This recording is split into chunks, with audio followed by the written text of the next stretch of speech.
alunos de cooperativismo. Hoje a gente vai dar continuidade à unidade 2 e vai tratar da constituição de cooperativas, quais são os atos de formalização para a constituição de cooperativas, tá? Então a gente vai fazer vídeos menores com temas específicos para ficar mais fácil o entendimento. Então o vídeo hoje é só sobre constituição. Então o que eu preciso fazer para constituir uma cooperativa? Primeiro, reunir um mínimo de 20 interessados, tá? Lembrando que nas cooperativas de trabalho eu tenho um mínimo de 7 interessados.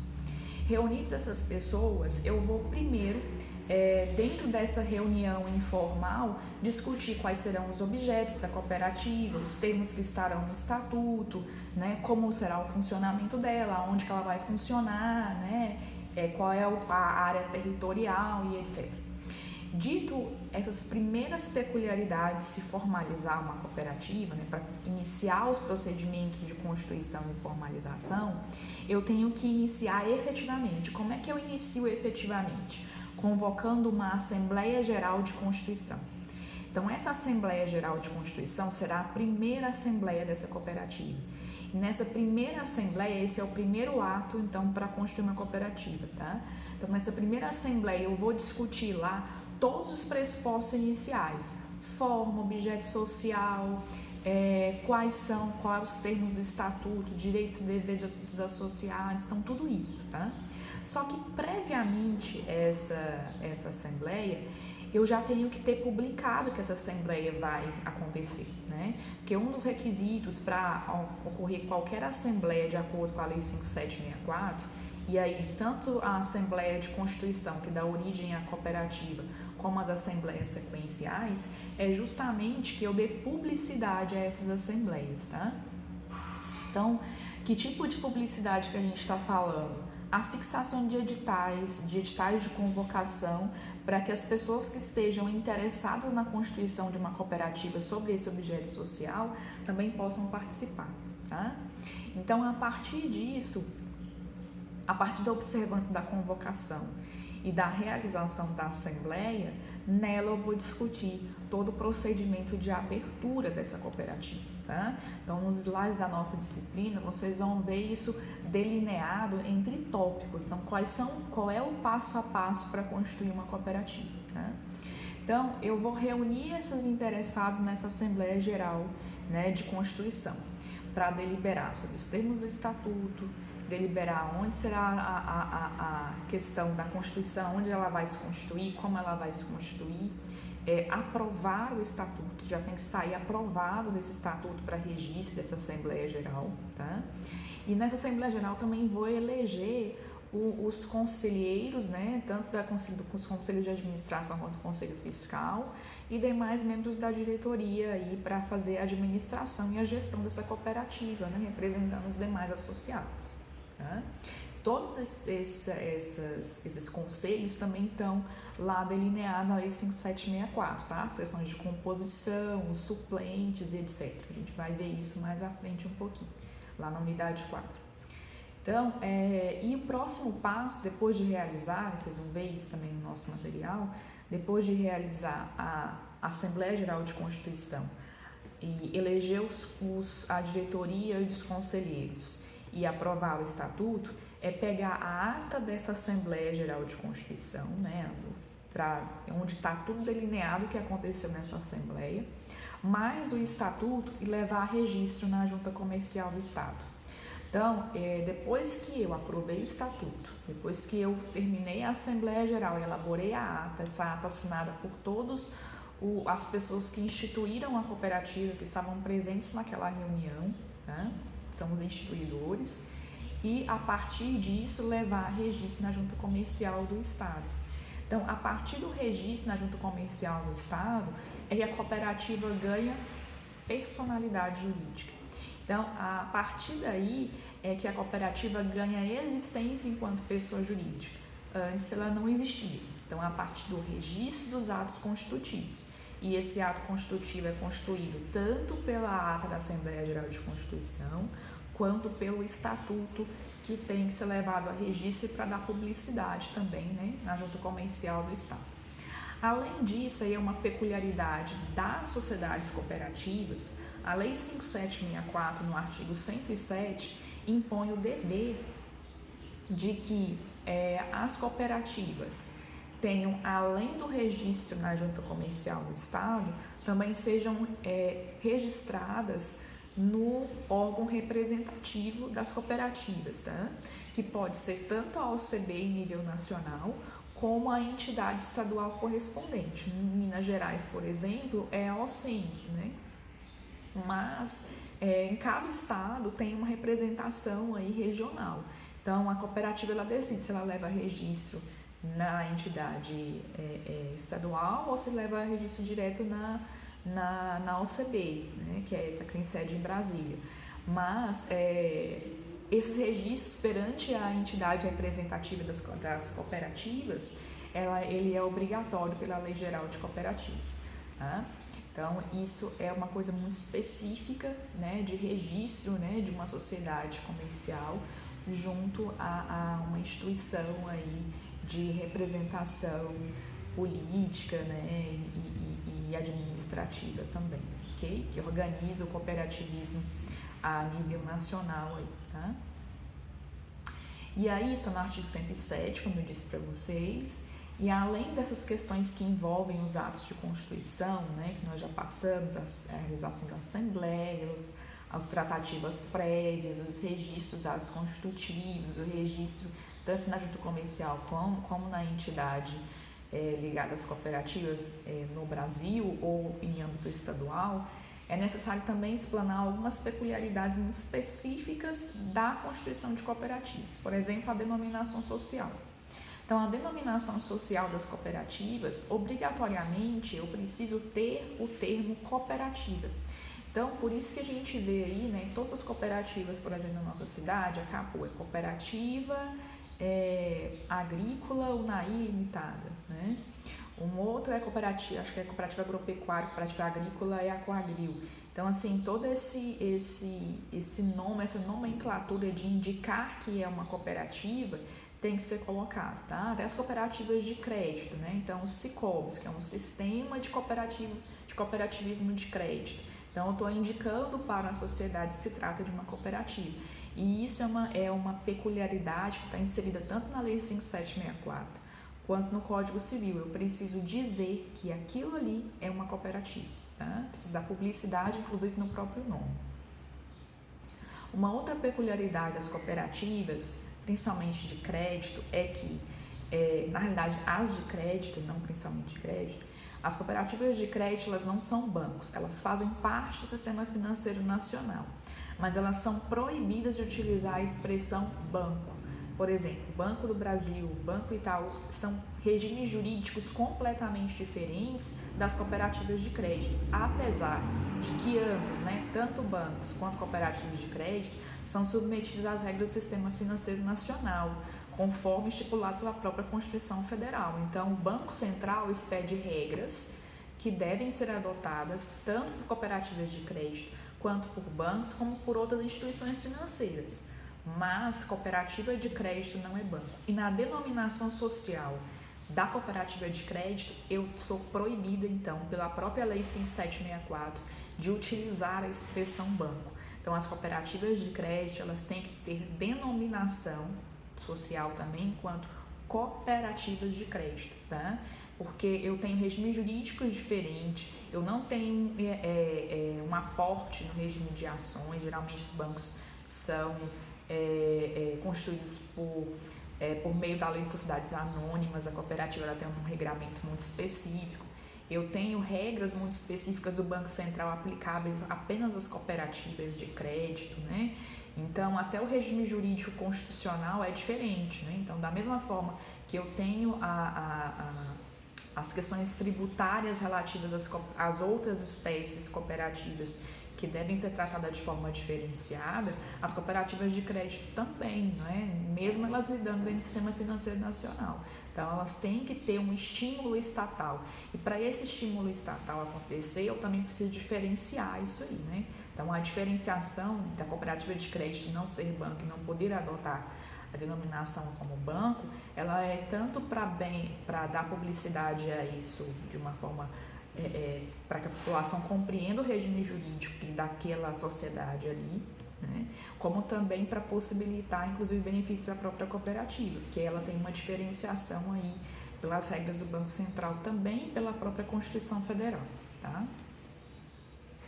Dito isso, onde está essa proibição, tá? No parágrafo único do artigo 5º da Lei 5.764. O parágrafo único é expresso a tratar disso, tá? É vedado às cooperativas o uso da expressão, banco, tá? Então, a cooperativa não é banco por expressa disposição legislativa.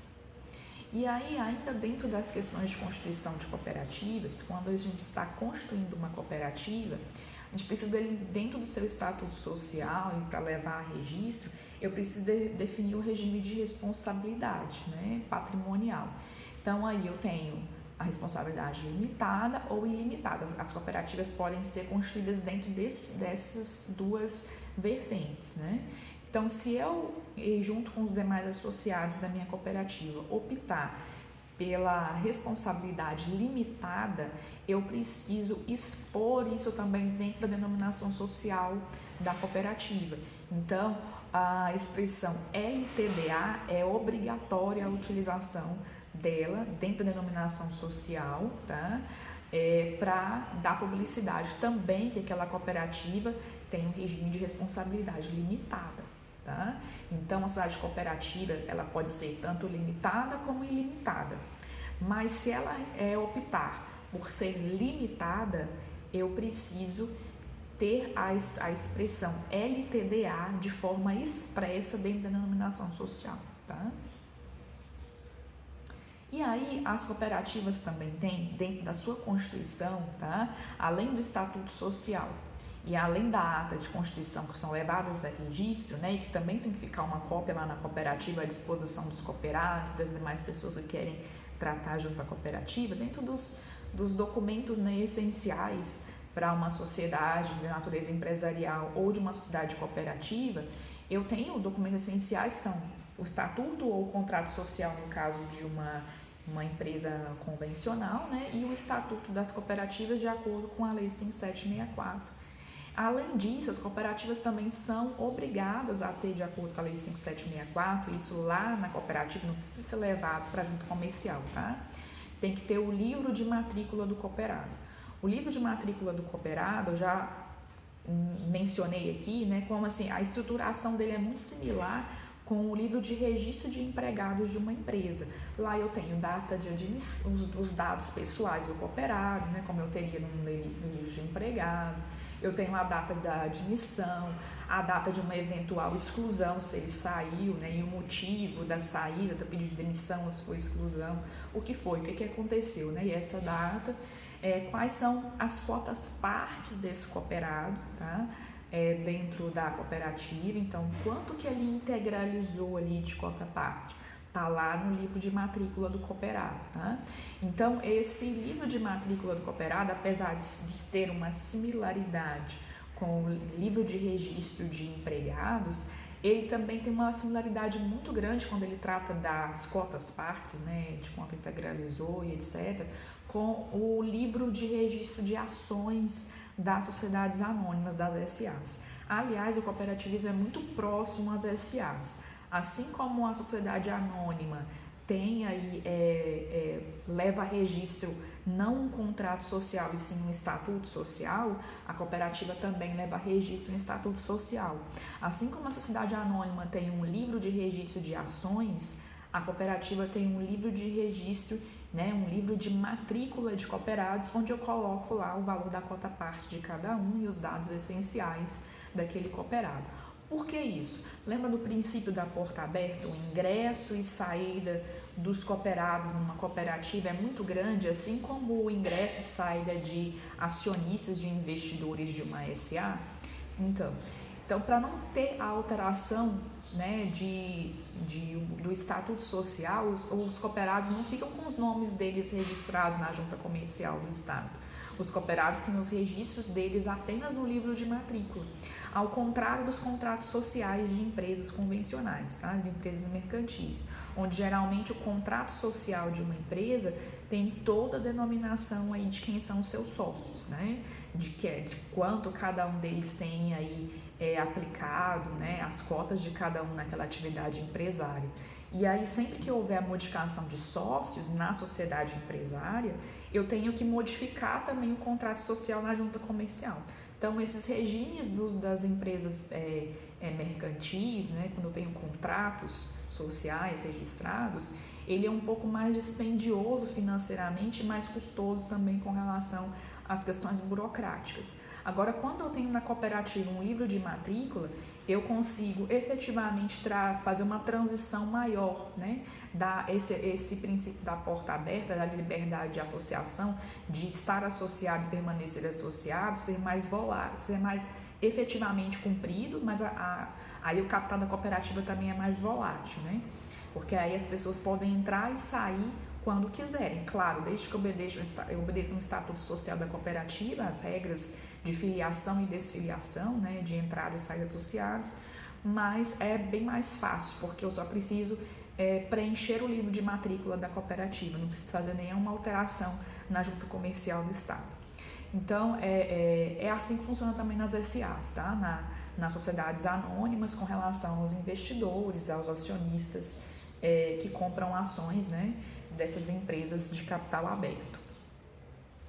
Enfim, então o livro de matrícula é também um documento essencial e obrigatório para a constituição de cooperativas. Então, aqueles cooperados que inicialmente entraram na cooperativa, o nome deles não está no estatuto social lá como sócios, né? Na realidade, eles vão assinar a ata de constituição, claro, né, o estatuto social, porque eles estavam na Assembleia Geral de Constituição, mas a desfiliação deles, a saída deles da cooperativa, a entrada, quanto que eles têm de capital social e etc., quais são as cotas partes, tudo isso fica no livro de matrícula, tá? Não preciso, se eles vierem a sair da cooperativa daqui uns 2 anos depois da sua constituição, eu não preciso alterar o estatuto social. Basta fazer o registro dessa saída no livro de matrícula do cooperado, tá? Então, os atos de alteração dos atos a alteração dos atos constitutivos de uma cooperativa geralmente são menores, né? Não são tão corriqueiros assim nessa entrada e saída de associados que ocorre o tempo todo, tá? E aí o slide vai falar da formação do capital social. Nós já tratamos disso em outras unidades. E o capital social da cooperativa é formado pelos custos investidos por cada cooperado. Então não tem muita divagação. Então vocês leiam direitinho o que é o capital social, como é dividido o capital social, que é em cotas partes, tá?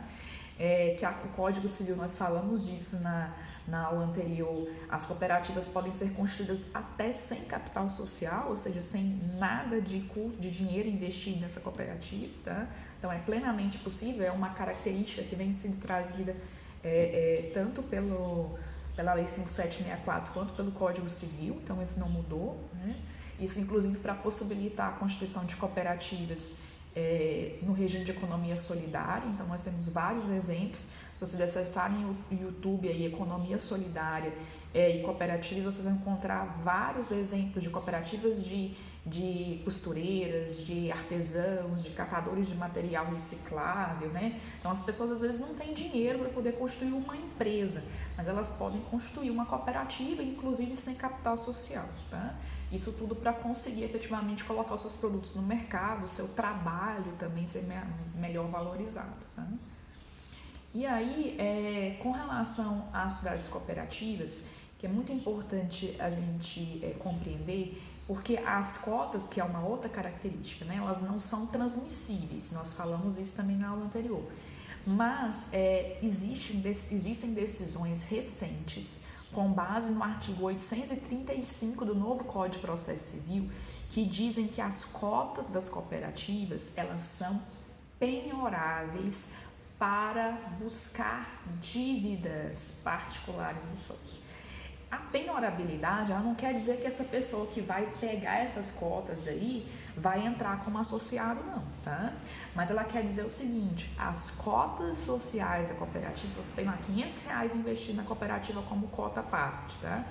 Essa cota parte é penhorável, tá? Isso hoje pelo artigo 835 do Código de Processo Civil, porque foi colocado essa cota parte, né, societária das cooperativas dentro lá da possibilidade da ordem de penhora exposta nesse artigo, tá?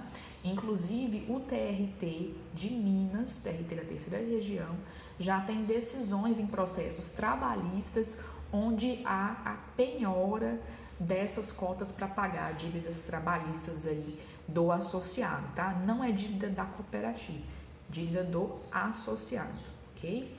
E aí é possível sim fazer essa penhora.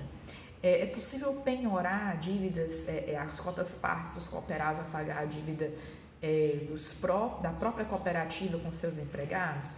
Também já existem decisões nesse sentido aí, tá? Então, as cooperativas que às vezes não têm dinheiro para poder pagar os seus funcionários, né? Tem lá uma senhora que faz a limpeza da cooperativa e tá sem saldo para poder pagar o salário dessa senhora, e ela entra na justiça e pede rescisão indireta do contrato de trabalho. E a cooperativa alega que não tem como pagar, mas tem lá guardado as cotas sociais do cooperado. Essas cotas sociais podem ser penhoradas para pagar a dívida trabalhista da senhorinha que fazia a limpeza? Pode. Então, hoje, pela ordem preferencial do artigo 835, podem ser penhoradas. Mas a penhora não traz a possibilidade da pessoa, né, que vai receber esse crédito entrar como associado da cooperativa, porque a cooperativa tem natureza personalíssima, tá? Então, vai ser simplesmente realizar esse valor e entregar esse valor aí à pessoa que tem o direito de receber o seu crédito, ok? E aí, dentro do tema ainda que a gente trata a respeito, né, dos atos constitutivos, é importante relembrar que as cooperativas, elas não precisam de autorização para funcionamento. Então, pelo Código Civil, pela Constituição de 88, os dispositivos da Lei 5764, que exigiam que tivesse uma autorização para funcionar, esses dispositivos foram declarados inconstitucionais, né? Não foram nem recepcionados pela Constituição de 88, porque a Lei 5764, de 1971, foi editada numa época de regime ditatorial, onde tudo se passava por conselhos, né? Até para se abrir uma cooperativa era necessária a autorização do Estado. Então, pela regra de autonomia das cooperativas, a independência, que foi estabelecida pela própria Constituição Federal, e a proibição do Estado de interferir no seu funcionamento, a cooperativa não precisa de autorização do Estado para funcionar. Mas a inexistência aí de funcionamento independente de autorização não impede que o Estado exija regras mínimas para que seja colocada em prática essa atividade comercial, tá? Então, as cooperativas, existem algumas exceções, tá? Que essa autonomia, essa independência, elas têm exceções sim, dependendo do setor em que a cooperativa atua, e principalmente de regras específicas, como conseguir um alvará de funcionamento pela prefeitura, porque ela tem que atender regras sanitárias e que são aplicáveis a qualquer tipo de empreendimento, né, no Brasil. Então, regras municipais, regras estaduais, federais, se adequar com relação a essas regras é uma obrigatoriedade, assim como ela tem que levar a registro seus atos constitutivos, né? Então, ela precisa de alguns alvarás de funcionamento, né, de licenças para os seus empreendimentos. Isso ela não fica desobrigada de fazer, tá? Por exemplo, as cooperativas de crédito, elas precisam estar alinhadas com o que está determinado nas portarias do Banco Central, nos regulamentos que o Banco Central expede, né? Então, elas não estão aí, apesar de ter autonomia e independência para sua criação e proibida a interferência do Estado, elas não podem fazer o que bem entendem, porque elas estão mexendo estão lidando dentro do sistema financeiro nacional e mexendo com recursos de pessoas, né? Recursos financeiros de pessoas. Assim como as cooperativas que tratam de seguro, né? Estão submetidas às regras da SUSEP. As cooperativas que tratam nas questões habitacionais, elas estão submetidas às regras estabelecidas pela Caixa Econômica Federal. E em âmbito de mercado, as cooperativas não estão isentas, por exemplo, de ter sancionados seus atos ilícitos. Por exemplo, o próprio CAD, que é o Conselho Administrativo de Defesa Econômica, ele muitas vezes já fez interferências drásticas aplicando sancionamentos a cooperativas, né? Desde que seja verificado que essas cooperativas de alguma forma ferem os princípios da ordem econômica, né? E esses princípios estão expostos na Constituição Federal. Então, em casos de atividades ilegais ou ilícitas, o Poder Judiciário pode atuar e os órgãos do Poder Executivo também podem atuar sobre cooperativas. E isso não fere o princípio da autonomia e independência, tá? Então, é isso. Acho que a gente não tem muito mais coisa para tratar. Os demais temas do slide da unidade 3, né, finalizando aí a unidade 3, serão tratadas no próximo vídeo, que vai tratar das assembleias, tá? E a minha recomendação é que vocês leiam essa parte 2. Então, os slides a parte 2 e parte 3 das assembleias vão em conjunto, só que os vídeos vão separados para ficar mais fácil aí de submeter, né, o vídeo, para não ficar tão pesado assim, submeter às redes sociais, tá bom? Obrigada, é isso.